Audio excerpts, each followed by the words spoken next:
What's going on, party people? It's boy Zach AE. I'm your host today for MOT Sports. We're coming at you live again with another edition. So we got a lot to talk about today, guys, and mainly we're going to focus on UFC 278, specifically the main card last night. Wow, I mean, what transpired? Truly. Okay, I'm going to wait for a couple people to get in here first before I get going. How's everybody doing today? I hope all's well. I'm doing well myself. Just enjoying my Sunday. Okay. Well, yeah, so we're going to cover the main card of UFC 278 last night. Tyson Pedro and Harry Hunsucker. We're going to cover Lucy Pudilova and Yanan, Merab Willie and Jose Aldo. And we're also going to talk about the co-main and the main event, Paulo Costa, Luke Rockhold, and then Kamaru Usman and Leon Edwards rematch. So, yeah. A lot of exciting stuff today, guys. Can't wait to get into it all. Just waiting for a couple more people to hop in. All right. Okay, well, I think we're going to get going here. So we're going to cover UFC 278 main card from last night. And wow, I mean, simply wow. The things that happened last night, just absolutely insane. Absolutely insane. I would say primarily the last three fights of the card, but not so much the third fight because Merab and Jose was kind of underwhelming. But that co-main and that main event, that was the bee's knees, to tell you what. Okay, so let's get right into it. First, we're going to talk about the Tyson Pedro and Harry Hunsucker fight. Pedro dusted him last night. I mean, the fight only lasted a minute and 5 seconds, and Tyson Pedro got the knockout via kick. Tyson Pedro looks like he could potentially be a legit contender at light heavyweight, but he's still really raw, and he still has to work on his game quite a bit. And who knows, maybe one day, he'll creep up in that top 10 and he'll be that prospect that a lot of people have thought him to be. So we'll see about that. Personally, I would like to see Tyson Pedro fight Azamat Murzakanov. He just beat Devin Clark the other week on that Vera and Cruz card. I think that'd be a great matchup to make next for both of those guys. Neither guy got, too damaged in their fights. So I think they can make a quick turnaround somewhat, maybe within the next couple months, maybe the end of the year. UFC 282 card, UFC 281 card, maybe. It all just depends. Greetings, Freddie Chico. How's it going? Yeah, I'd like to see Tyson Pedro and Azamat Murzakanov next. I think that'd be a good fight to make in the light heavyweight division. So moving on, we got Lucy Pudilova that defeated Wu Yanan last night via elbows. That was an okay fight. I mean, I wasn't the biggest fan of it. I felt like it was kind of so-so, but Pudilova got the job done in exciting fashion, due to the finish. That was a bantamweight clash between those two women. So you got that. Let's get into the third to last fight of the card. Merab Willie versus Jose Aldo. So this one, I wanted to put an emphasis on, as well as the co-main and the main event, because there are quite a few things that stuck out to me last night about that matchup between Jose and Merab. The first thing that popped up to me was that Jose seemed like he was playing defense pretty much the whole entire fight. He wasn't really being aggressive. He wasn't looking to strike. It looked like he was just primarily trying to defend the takedowns from Merab. Merab went 0 for 16 on takedown attempts because Aldo has immaculate takedown defense. Other than that, Jose didn't really do anything notable, and especially nothing notable that we've come accustomed to watching him over the years. So that was disappointing to see. I wanted to see a little more out of Jose, but it is what it is. Merab had incredible pressure. He was the aggressor the entire time. You could tell he wanted it more. He put out way more output than Jose did. Jose didn't even amass a total of 100 strikes attempted. Meanwhile, Merab landed 130 out of 235, I believe. So he was way more active in the fight. And like I said, he went for 16 takedown attempts, which is insane. He didn't land any of them, but still, the fact that he went for 16 takedown attempts is pretty crazy. So that's what that fight was about. Jose definitely showed his age, I feel like, last night. I feel like the wear and tear is really starting to get to him now. So it'll be interesting to see if he still has that will and that desire that he once had. I mean, I know he was on a great run up until last night in the bantamweight division because he beat Chito Vera. He's beaten guys like Rob Font. So he had a pretty good run in bantamweight up until last night. But I don't know. It just looked like Aldo didn't want to, really participate. Like Merab was trying. He was being the aggressor. He had amazing pressure last night. And Jose just, he didn't come back at him with anything too crazy, I mean, other than in the first round, he had his signature leg kick moment, that low calf kick moment of Aldo. We seen that. And I mean, other than all the stuff takedowns that he did, it's like we didn't really see anything that we're used to when it comes to Aldo. Wanted to see more. That fight was rather lackluster, to say the least. But kudos to Merab for getting that done.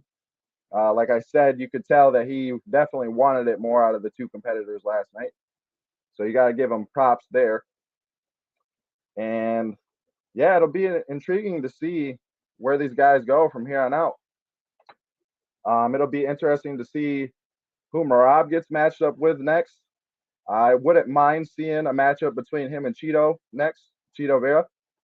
I think that'd be a good match because I don't feel as if, yes, Merab beat Jose and Jose beat Vera, but I don't think that should mean that Merab leapfrogs Vera in the rankings. I still like what I've seen from Marlon a lot more recently than Merab. But don't get me wrong, Merab is a very nice up-and-coming prospect at the 135-pound division. So he'll be exciting to watch for the near future for sure. So, yeah, I think that's what you do with Merab. I think you match him with Chito up, and then the loser of that fight takes on the loser of Sugar Sean O'Malley and Peter Yan. And then I think that the winners should fight each other. The winner of Peter Yan and Sugar Sean should fight the winner of Merab and Chito. And then that winner will fight for the championship.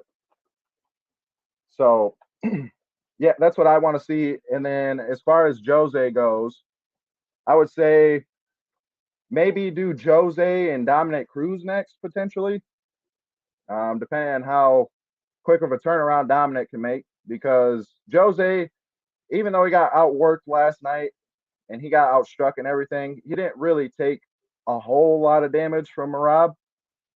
So I feel like he could maybe come back by the end of this year, but there's a card that's supposed to be in Brazil, January 2023. So I believe that Jose will probably wait to fight again until that card. That'd be pretty awesome to see him on that Brazil card, given he's Brazilian.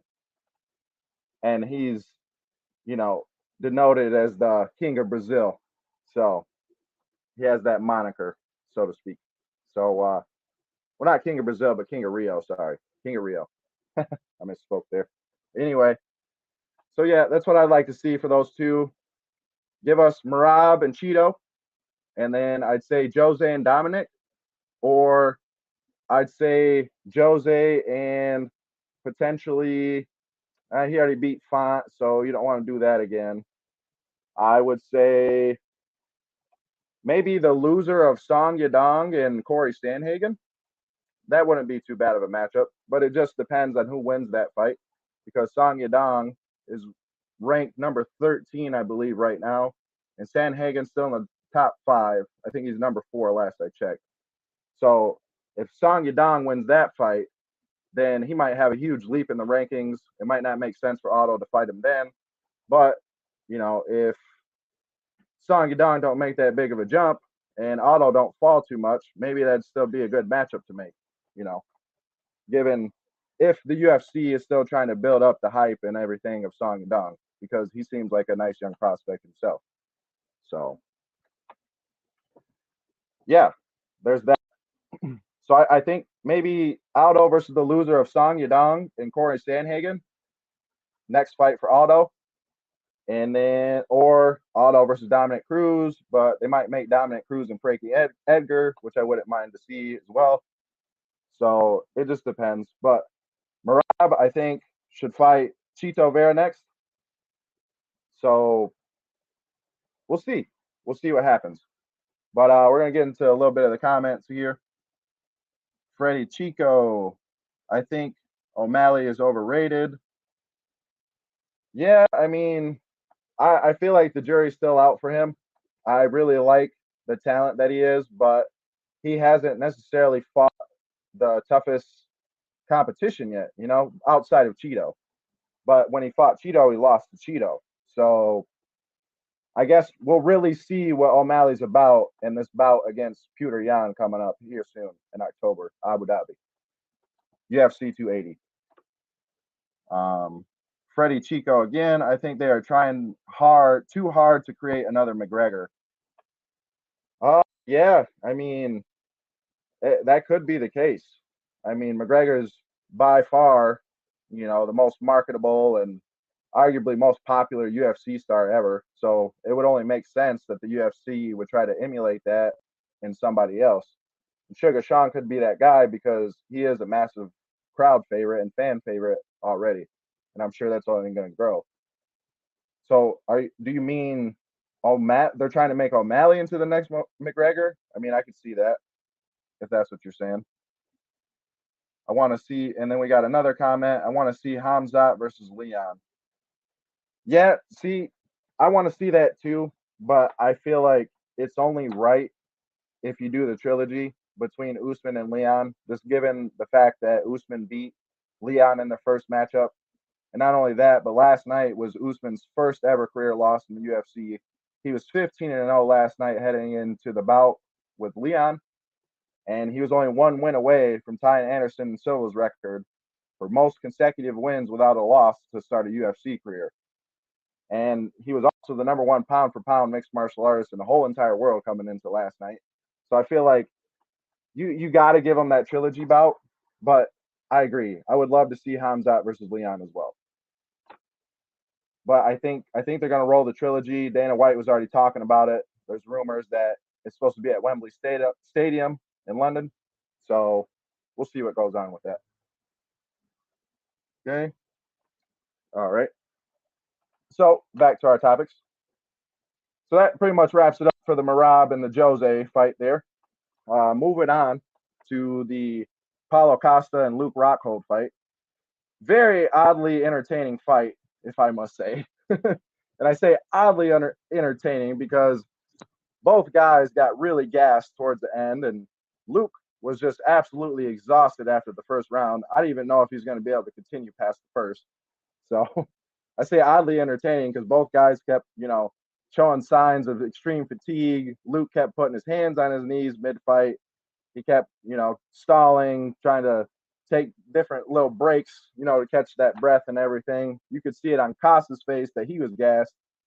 So that's why I say oddly entertaining. But it was entertaining in the fact that as soon as the fight started, I mean, each competitor came out exchanging major blows with each other. I mean, it was an awfully exciting fight, other than, like I said, the little lapses in time, where they would each take their foot off the pedal a little bit. Luke put his hands on his knees because he's so tired and exhausted. Other than that stuff, it was a good fight. It was a great fight, actually. It was honestly probably like one of the craziest fights I've ever seen. And I've seen a ton of fights in the UFC, a ton of fights in boxing. So yeah, that's what I thought about that fight. um, not same story as Merab and Jose, but Costa outworked Luke quite a bit. Not at the same ratio as Merab did with Jose, but he outworked him. He threw 137 strikes. He landed 106 of them. He beat Luke 2-1 in the takedown department. So he got him there. And he landed slightly more significant strikes than Luke as well. But Luke had his moments.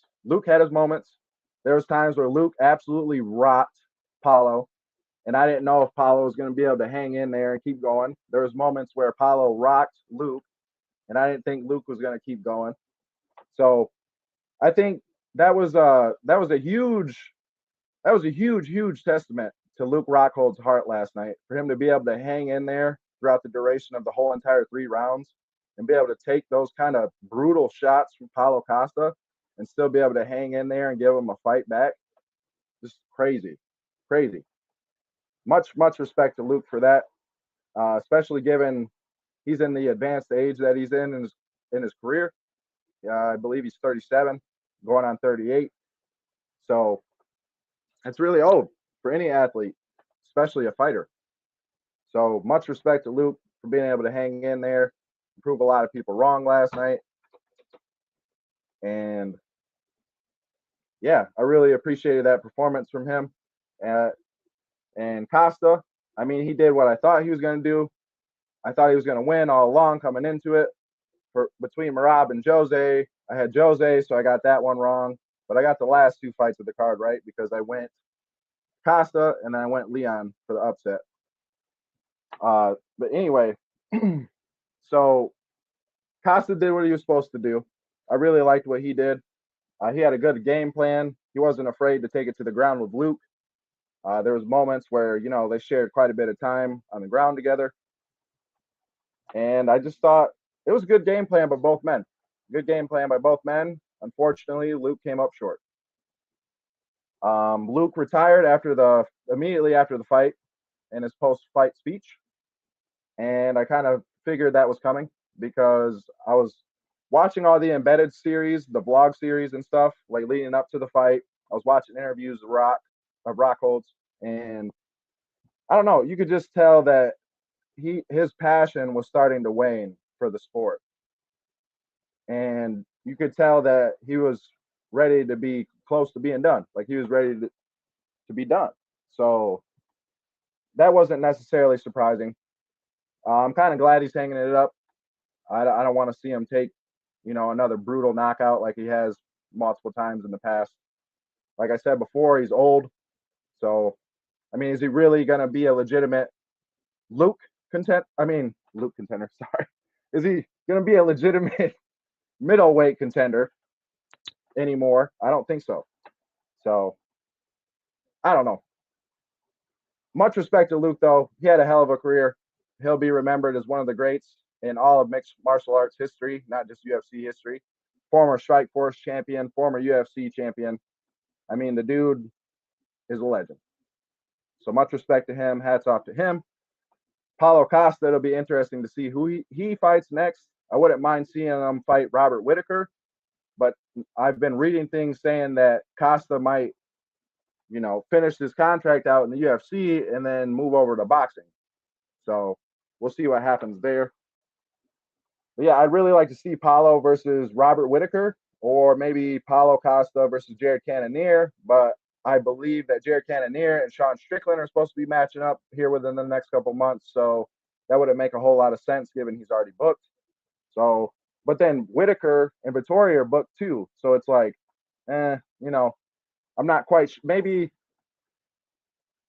Costa versus Brunson, since Brunson don't have a fight, but I'm not sure, man. I'm not sure. It's hard to say. So, yeah, those are my thoughts on that. And again, I'm going to get into the comments here. We got a couple of them since I started rambling on my second talking point there. Well, technically, it'd be my fourth, but yeah. Like the second major talking point is what I should say. All right, we got a comment. I felt Luke won 2 rounds. The body kicks were landing hard, and he starched him good. Yeah, I mean he definitely was getting him with some nasty body kicks, and he did wallop him quite a few times with some uh, hand strikes. So excuse me. Me and the boys were jumping up and down when Leon connected, just crazy. Oh yeah, same here. Me and my bros were going crazy too. We were like, we all thought the fight was done. You know, we were like, put a fork in it. Like, Usman's gonna win again, another successful title defense, and then bam, he's knocked out cold on the floor. That was absolutely insane. Absolutely insane. We'll get into that here shortly. But yeah, so and then we got another one. Do you think Colby is ever fighting again? So I would definitely love to see Colby fight again because yes, I know he's a heel. Yes, I know a lot of people don't like him. You know, I know he can be kind of cringy sometimes, but he is a solid fighter. I mean, you got to give the guy props there.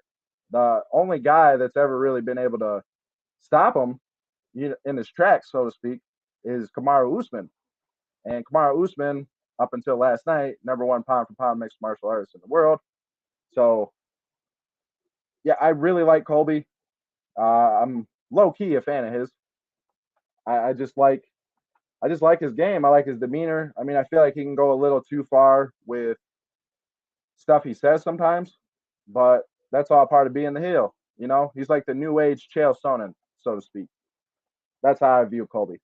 But yeah, I'd like to see him fight again. I'm just not sure if he will. I was just watching something from Daniel Cormier recently saying that he's apparently had discussion with Colby recently, and he's not sure if Colby will be able to return because he sustained such nasty and gruesome injuries from when Masvidal ran up on him and sucker punched him. So I'm not sure. I'm not sure if he'll be able to fight again. I hope he can because it'd be a sad end to his career.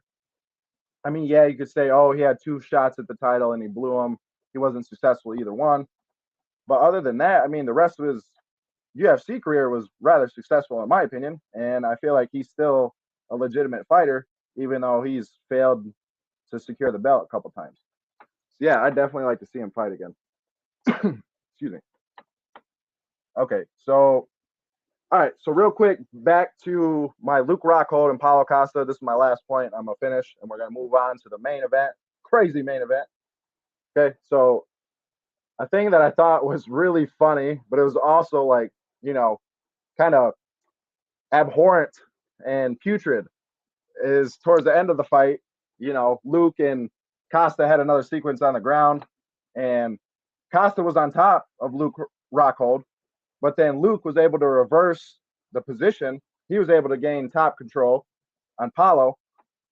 Excuse me. And Luke was leaking from the face. He starts rubbing his face all over Paulo Costa and rubbing his blood on his face all over Costa. I mean, it was crazy. It was like legitimate psycho stuff right there. So, but it was like funny. It was hilarious because like nobody expected that to come. You know, nobody seen that coming. So I was just like, wow, like Luke's going out with a bang. He went out with a bang doing that. So, yeah, that was interesting. Okay, got another comment here. So I'm gonna get into that before we get into our last talking point here, which is gonna be the rematch between the excuse me, the Nigerian Nightmare and Rocky. Okay, the comment says, I was disappointed with how tired both Costa and Luke were. They are middleweight, not heavy, not light heavy weight, right? Yes, they're both middleweight, although Costa has fought at a bigger weight than middleweight before. He's fought at light heavyweight before. So, and then Luke Rockhold's also fought at light heavyweight too. He fought a light heavyweight match against Jan Blachowicz once. So both men have competed at light heavyweight, but their primary division technically is middleweight, 185 pounds. Yes. So, yep, there's that. All right, let's get into our last talking point of the day. I I've been waiting to talk about this. I mean, I've been salivating at the mouth to talk about this.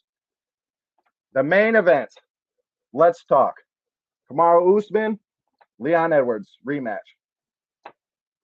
I mean, how can you even put this event into words? How can you put this bout into words? I should say. I mean, I don't even know what to say, to be honest. I mean, I'm still stunned. Like, it's been well over 12 hours since that happened, and I'm still stunned. Absolutely stunned about what happened. I can't believe what happened. I mean, Usman was well on his way to winning that fight. Leon Edwards was completely dejected after the end of the fourth round. Completely dejected. He wouldn't even give his coaches eye contact when they were trying to give him corner advice. He wasn't giving his coaches eye contact.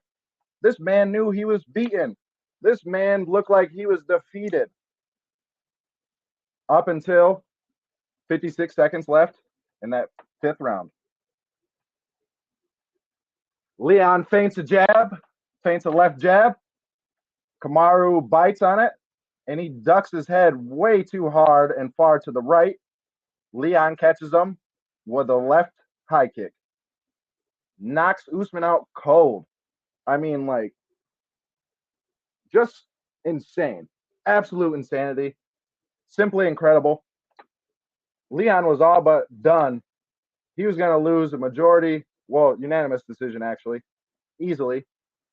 You have solid takes on the UFC. Love it. Keep being awesome. Sorry, I just read a comment. Didn't mean to get off track. Why, thank you, Wyeth David. Wyeth David. I just said it.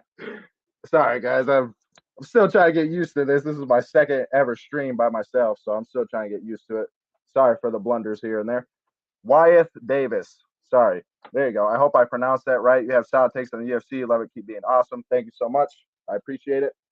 I'm trying here.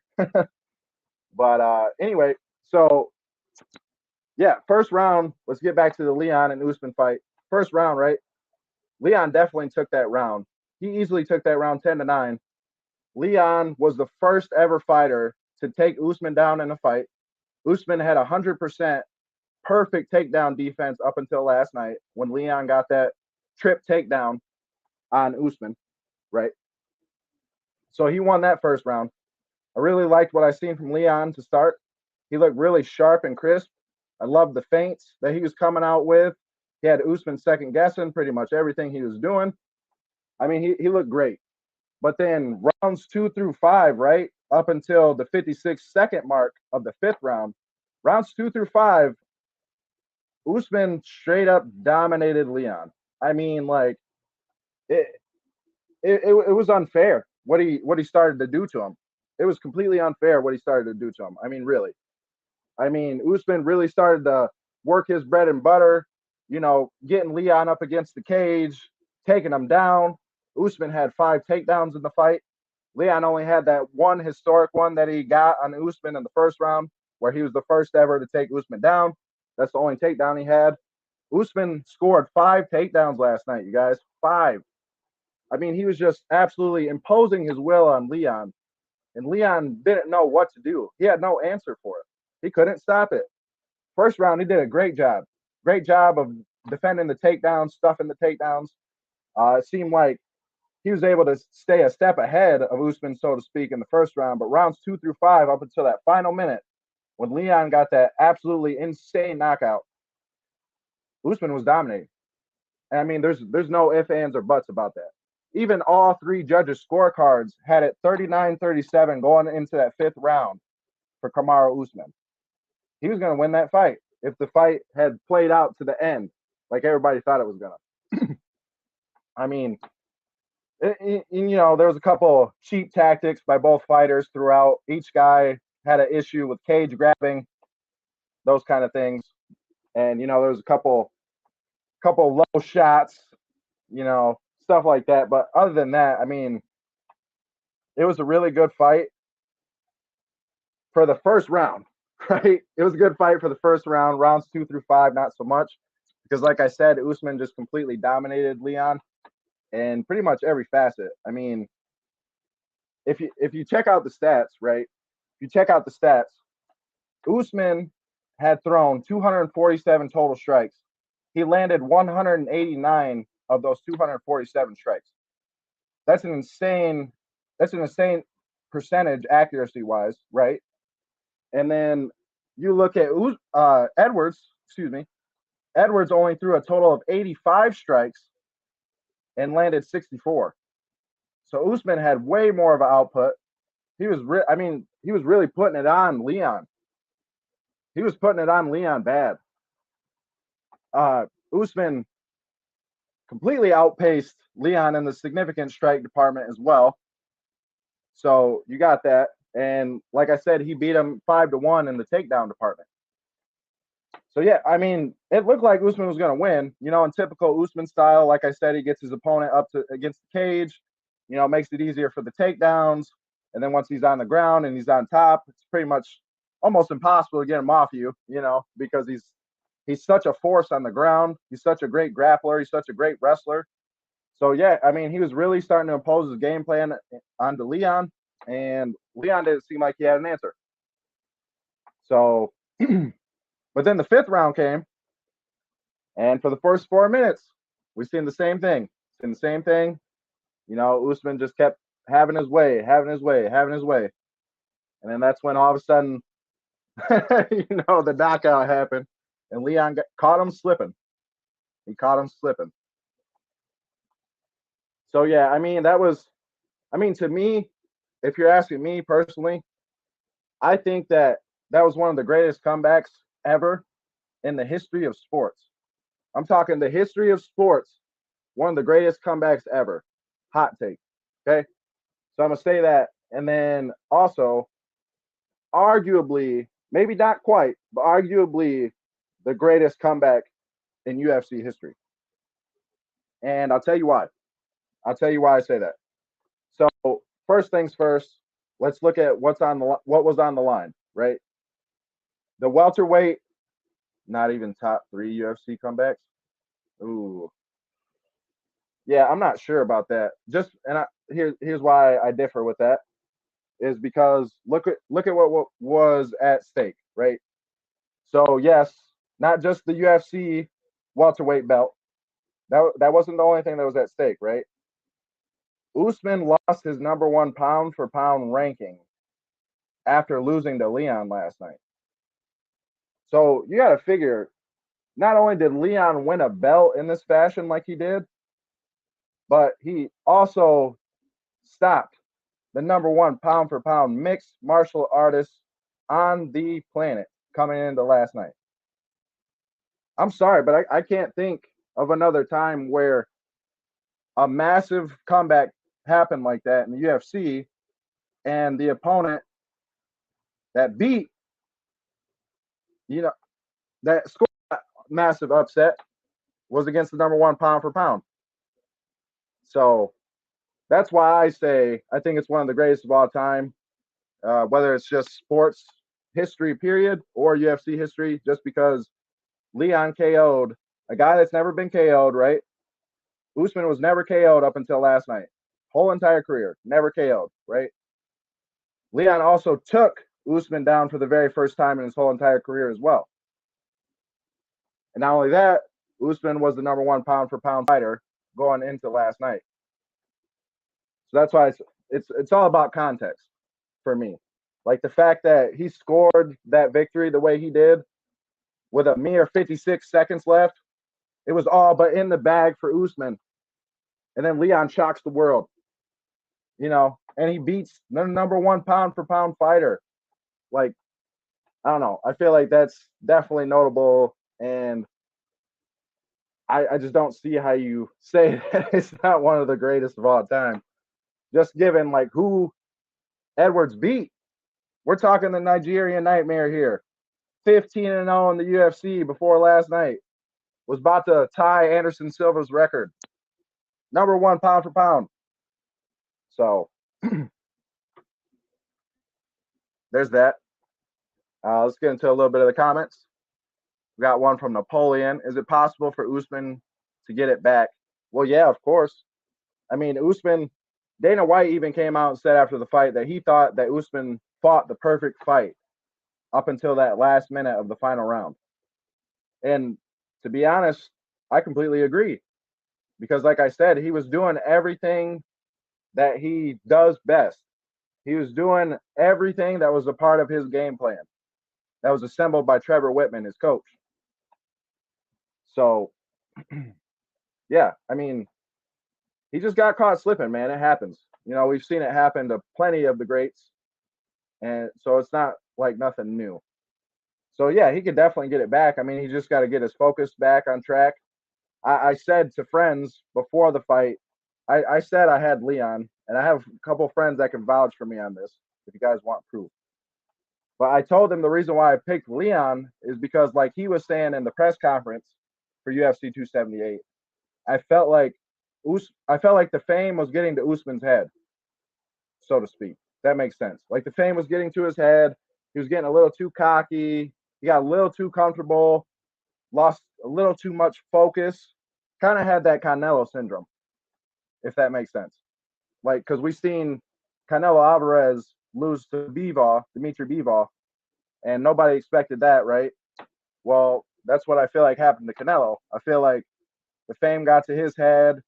He probably got a little too cocky, you know, lost a little too much focus, and he got caught slipping. I mean, Canelo didn't get finished like Usman did, obviously, because that went the distance. Canelo didn't get finished, but he got beaten down pretty bad by Bivol. So that's why I picked Leon.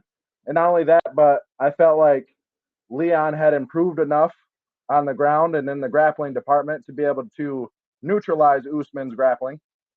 And I always thought that Leon was a much better striker than Usman. I thought he was a much cleaner striker than Usman. Not more powerful. Usman's definitely more powerful than him as a striker. But I felt like Edwards is more crispy when it comes to striking than Usman. So I felt like if Leon was able to negate some of the takedown attempts like he was able to, not all of them obviously, because Usman still scored 5. If he was able to thwart some of the takedown attempts and he was able to, you know, do his usual heavy movement, that crisp, clean striking in and out, you know, I felt like Leon was going to have a good chance. And it didn't quite play out like that, of course, but Leon found a way to get the job done in the last minute. So, yeah, I definitely.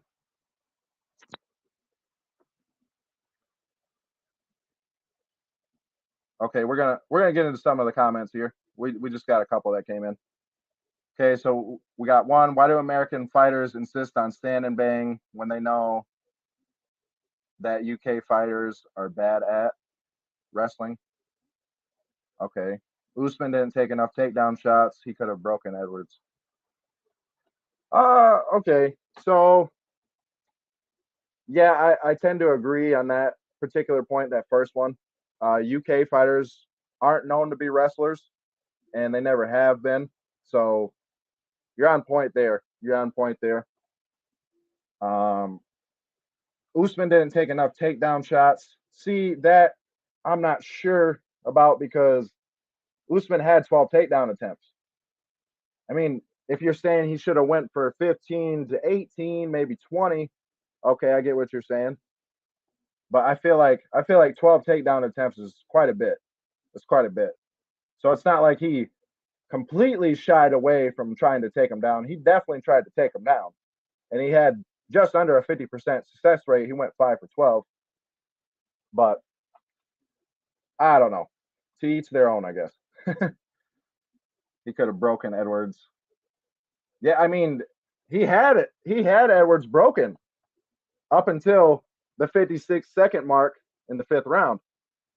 So, well, I should say 56 seconds left in the clock. It was the 4:04 mark of round 5. Yeah, I mean, he definitely had him broken. But Leon, I don't know what inspired Leon to try that, what he did, and what like came to his head to make him do what he did. But I mean, that was just beautiful. Like beautiful last minute resort, last minute strategy. I mean, that's that, man. That's that. So yeah, I think I alluded to this previously, but I think it's only right that they do the trilogy because, like I said, Usman had defended his title so many times up until that point.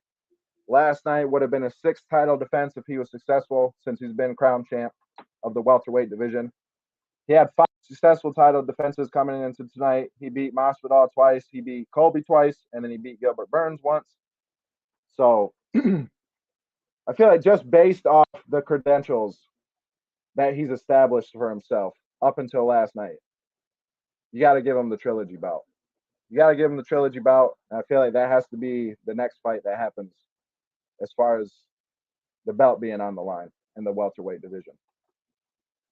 And like I said before as well, not only did Usman have that impressive feat of being 15-0 in the UFC up until last night, he was also the #1 pound for pound mixed martial artist in the world going into last night. So I don't see how you don't give a guy like that a rematch, even though he got knocked out cold. You got to give him the rematch. He beat Leon in the first one. It's only right you do the trilogy. So that's my thought on that one. But yeah, I didn't watch a whole lot of the prelims because I was on dad duty. So, and I was out and about with my daughter. So I didn't really get to catch a whole lot of the prelims, but I caught the main card, so that's why I figured I'd cover that. And yeah, I mean, first 2 fights we had a knockout. You know, last fight was a knockout. Third to last fight and the second to last fight, there were decisions. So main card as a whole, it was pretty solid. It was pretty solid.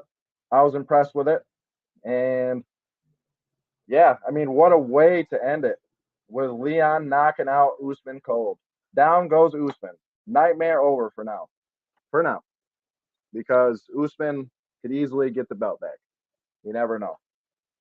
It all depends on how Leon preps for the trilogy, how Usman preps for the trilogy, what will be the mindset of those two. Will Leon get comfortable slightly and complacent slightly just because, he's finally on top?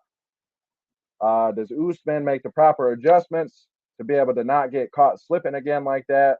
And he's able to dominate him from the start to finish. It'll be intriguing to see what happens there. So, yeah. But that's about it for today, guys.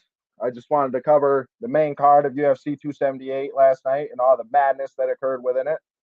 Like I said, huge respect to Rockhold. I wish him the best in his future endeavors, post-fighting career. Definitely going to go down as one of the MMA greats of all time. Aldo, a little worried about him. I think he might be nearing his end as well. He looked really old last night. Didn't want to engage back with Merab, Wallace Willie at all. Merab had insane pressure on Aldo. So you kind of worry about Aldo. Maybe he's a fight or two away from being done himself. So, and then Usman Edwards, the rematch, electrifying knockout. I mean, like I said previously, with a mere 56 seconds. I mean, that's storybook stuff. You know what I'm saying? Storybook stuff. Something nobody's seen coming. Everybody thought Leon was cooked, and it sure did look like it. Because, like I said, rounds 2 through 5, and up until the last minute of the 5th round, Leon was getting pummeled. I mean, he was getting pummeled bad. So, and he couldn't do anything. He kept getting taken down. He kept getting battered and bruised. So, yeah. But all props to Leon. The fight's not over till it's over. And like they say, anything can happen in a fight. And we were all witnesses to that last night. Anything literally can happen till that, or in a fight, sorry. And that's why you have to watch until the end, because you never know what can happen. So I want to see the trilogy. We got to see Edwards Usman 3. Excuse me. But I like to see it in Wembley Stadium. That'd be really nice. UK, stand up. You guys got another champion. This is the second ever English champion in UFC history, next to Michael Bisping, the count. So shout out to the UK. I'm sure you guys are losing it right now. So yeah, shout out to you guys. I'm sure you guys are happy. Leon also became the first ever Jamaican-born champion in UFC history last night with that win over Usman.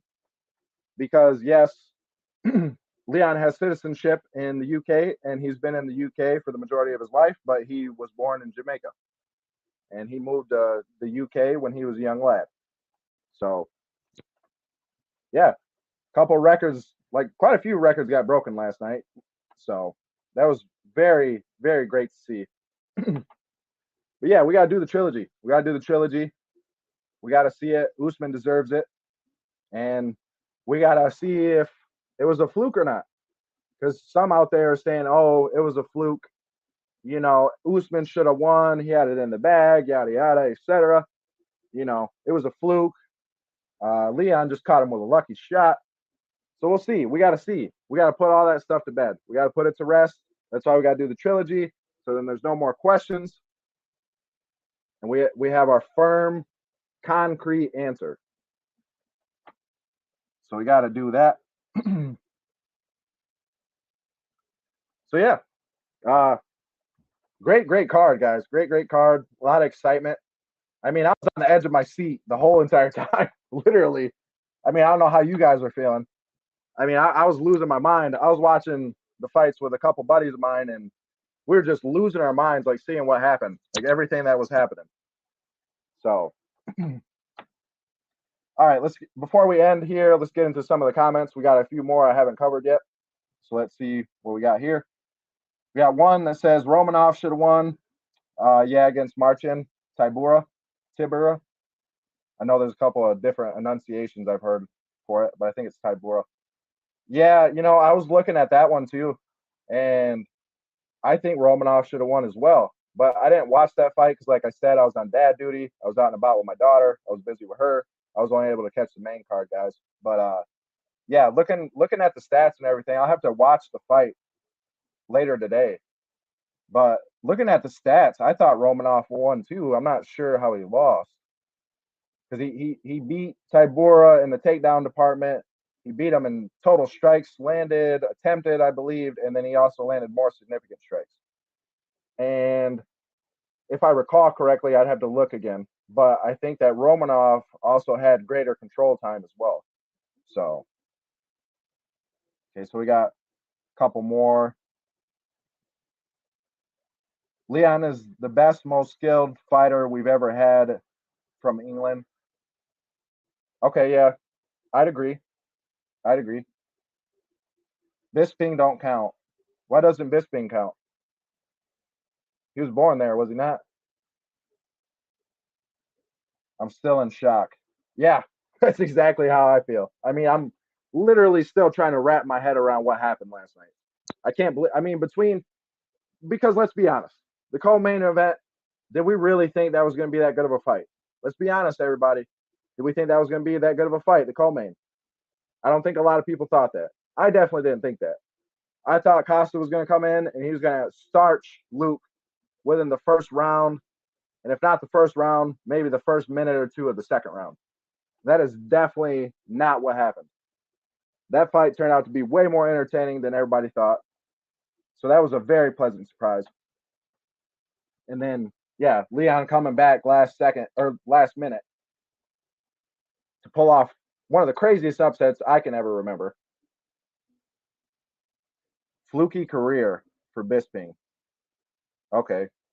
Yeah, I can kind of see what you mean there, given, you know, he had a lot of downfalls, a lot of blunders, you know, a lot of missteps and mishaps, like up until the very, very end of his career when he was pretty much a dinosaur in fighter age by that point. So I get what you're saying. I can kind of see that. Why did Costa look weird though? Gassed more than his last fight and wasn't throwing explosive combos. Yeah, honestly, I think the weight cut drained him too much. I feel like Costa's way too big for 185. I feel like he belongs at 205, personally. but I can see why he continues to try to make way at 185. He probably thinks he would be more successful at 185. He'd be, you know, he's a huge guy for 185, but he's not necessarily a huge guy for light heavyweight. So I'm thinking that's maybe why he keeps trying to do the middleweight route. But I honestly think the reason why Costa was so fatigued and so gassed last night is because he's too big of a guy for 185, and for him to make that kind of a cut to make the weight, it just drains him too much. And that's why you see that in fighters, and that's why fighters get gassed like that. It's normally because they had a tough weight cut. So I feel like he's too big for the division. But I mean, props to Costa for being able to make weight, because we all know that he's had his weight cut issues in the past, like major weight cut issues. Notably his last fight against Marvin Vettori, he was like, what, 20, 25 pounds overweight? So, yeah, I don't know. We'll see what happens there with Costa. Cent rows times 192. Not sure what that means, but thanks. Cent rows times 1273. Well, thank you. Not sure what that means. I'm, like I said, I'm still kind of new to this whole streaming stuff. But yeah, so I think that's about it, you guys. Thank you so much for tuning in today. I really appreciate the support, you guys. Continue to support us, all of our channels, MOT Sports, MOT Today, MOT Media. Check us out on all our socials, YouTube, Twitter, Instagram, TikTok. We're all there. So yeah, continue to support us. We appreciate the support. If you enjoyed the content, make sure you give us a like, follow, subscribe, all that good stuff. And yeah, I hope to be back with you guys next week. We'll talk about possibly some more UFC. Maybe next week we'll get into some football because the season's right around the corner. NFL season's right around the corner. So we might talk some NFL. I'm thinking maybe some NBA. There's been some rather interesting trade rumors that have gone on in the NBA world, like different proposals I've seen thrown out there for guys like Kevin Durant, Kyrie Irving. We can talk about that. We can talk about, season preview. All that good stuff's coming. So yeah, I appreciate you guys. Thank you for tuning in. I'm your host, Zach AE. This is MOT Sports. Thank you for all your support. Y'all have a good one. I'm out.